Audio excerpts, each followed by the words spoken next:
মাঠের মধ্যে আমরা যাই, তখন আমরা দেখি আমাদের প্রাণের নবী মুহাম্মদুর রাসূলুল্লাহ সাল্লাল্লাহু আলাইহি ওয়াসাল্লামের তিনি এত জঘন্যভাবে কটূক্তি করেছে, সেই নব্বর নাস্তিক বিল্লালের পক্ষে 12 জন নামদারি কুলাঙ্গার আইনজীবী দাঁড়িয়ে গেছে।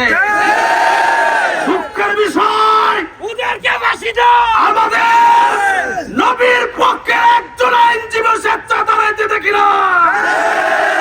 আমি প্রশ্ন রাখতে চাই, বরুণার মধ্যে যে সমস্ত আইনজীবী ভাইয়েরা আছেন, কি মুখ থেকে বের কাল আসরে মাঠে আমার রাসূল যদি আপনাকে প্রশ্ন করে, আমার জন্য তোমার কি দিল কাঁদে না, আপনি কি জবাব দিবেন?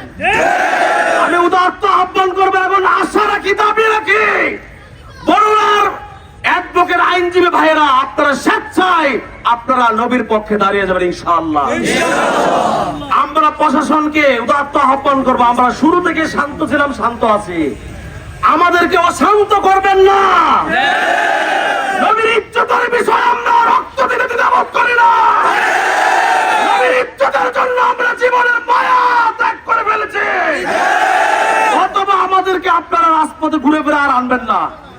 আমি আশা করবো এখানে গোয়েন্দার বাইরে আছেন, ডিজিএফআইএনআইএস এর লোকের গোয়েন্দা তদন্ত করো, তারা আছেন এখানে, আপনারা প্রশাসনকে বুঝান যে আমাদেরকে আর রাজপথে আসার জন্য আপনারা সেই ব্যবস্থা করে দেন, কারণ আপনাদেরও তো নবী, আমাদেরও নবী।